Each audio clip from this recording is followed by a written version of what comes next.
किसी को मेरे दुख का एहसास ही नहीं है। एक माँ किस तकलीफ से गुजर रही है, किस अजियत में है, उनको परवाह ही नहीं है। क्या कह रहे हैं सब दुआ? सब चाहते हैं एक लम्हे में सब कुछ ठीक हो जाए। मैं अपना गम, अपना दुख भुलाकर मुस्कुराने लगूं। ऐसा कैसे हो सकता है मुनज़्ज़ा? ये तो बहुत बेहिस्सी की बात है। एहसास तो इन लोगों को छूकर नहीं गुजरा। से कुछ नहीं कहती मुनज़्ज़ा, सारा दिन खामोशी से अपने कमरे में पड़ी रहती हूँ और इन दोनों आपाओं से वो भी बर्दाश्त नहीं है। हुआ तुमने उन दोनों के रवैये के बारे में नदीम से बात की? नदीम अपनी बहनों के बारे में कोई बात नहीं सुनती मुनज़्ज़ा, ये बात भी नहीं सुनेंगे। लेकिन दुआ, नदीम खुद भी तो दुख में है ना। एक नदीम और एक मैं ही तो है जो दुख में। उनकी बहनों को तो किसी की तकलीफ, किसी के दुख से कोई फर्क नहीं पड़ता। अच्छा दुआ, तुम सब्र से काम लो, इंशाल्लाह सब ठीक हो जाएगा। मैं चक्कर लगाती हूँ तुम्हारी तरफ, प्लीज स्ट्रेस मत लो। ओके, अपना ख्याल रखना। अल्लाह हाफ़िज़।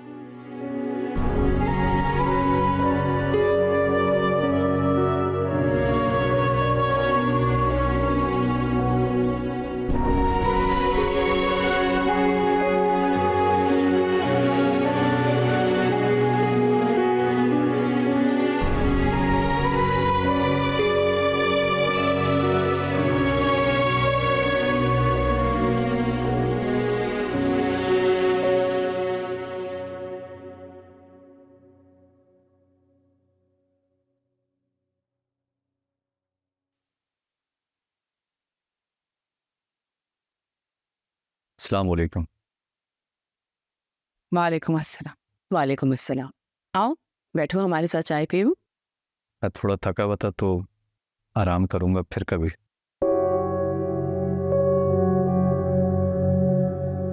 नदीम अहमद, जी बड़ी आपा। खुद पे तुमने जरा गौर किया है?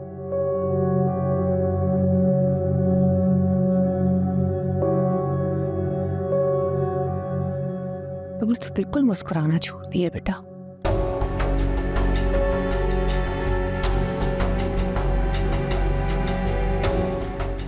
ऐसा कब तक चलेगा नदीम?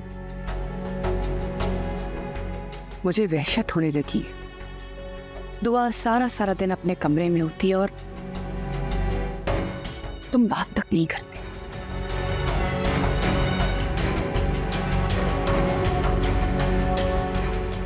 पता है, ऐसे लगने लगा जैसे हमारे घर की खुशियों को किसी की नजर लग गई।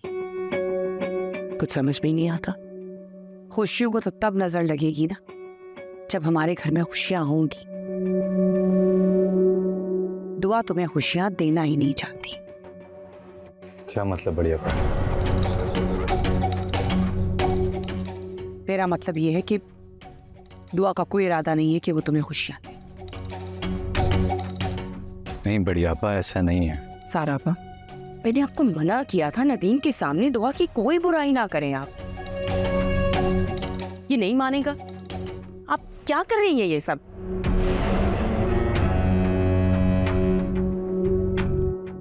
नदीम अहमद, औलाद की खुशी तुम तब देखोगे जब दुआ खुश रहेगी। मेरी बात सुना नदीम, दुआ अगर इसी तरह से शोक की हालत में रहेगी ना तो हम दोनों महीने तो हमेशा के लिए तरसती रह जाएगी। कोई बच्चा हम लोगों को फुफ्फो नहीं बोलेगा। तुम मेरी बात समझ रहे हो ना?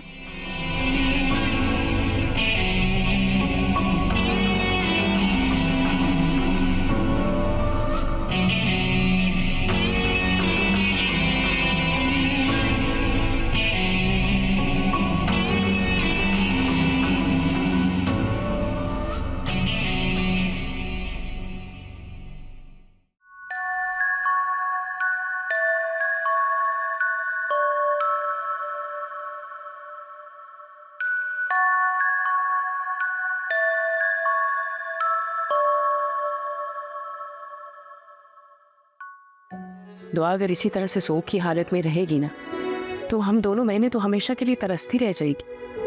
कोई बच्चा हम लोगों को फुफ्फो नहीं बोलेगा।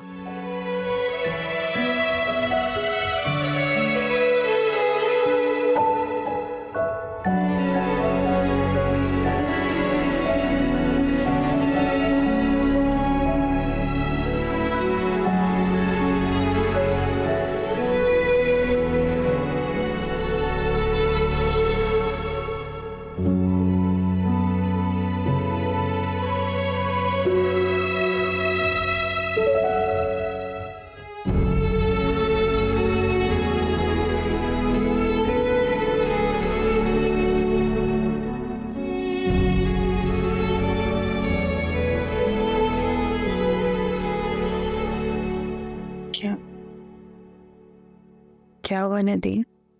तुम्हें उससे क्या हुआ? तुम शोक मनाती रहो। आप क्या बोल रहे हैं? यार एक ही जैसे माहौल और तुम्हारे एक ही तरह के रवैये से घुटन का शिकार हो गया हूं।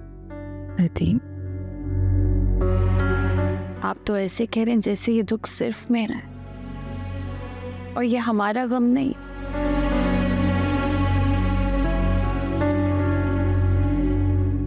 कब तक इस गम के इसार में रहना होगा? क्या जिंदगी रुक गई है, खत्म हो गई है, या अब हम और जिंदा नहीं रहेंगे? क्या सोचा है तुमने? जिस कैफियत में मैं हाँ सोचा समझा कहाँ जाता है। सब खुद ही हो जाता है। तो फिर हमें खुद ही इस माहौल से निकलना होगा, वरना हम एक दूसरे की सूरतों से बेसार हो जाएंगे। कोशिश करूंगी नदी, मेरे इख्तियार में नहीं।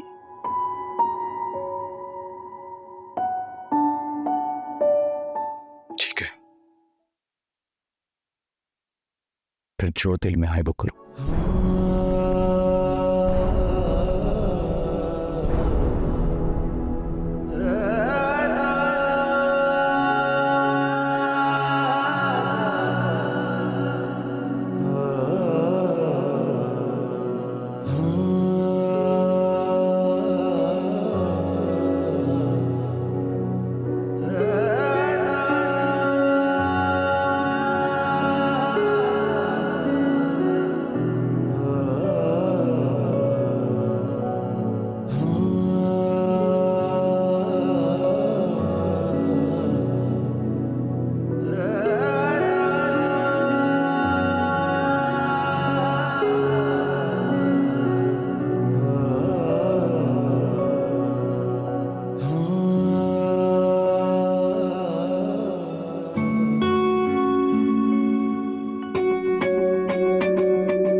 बात यहाँ तक पहुँच गई है कि नदीम दुआ की शोक की कैफियत से बेजार आ गया।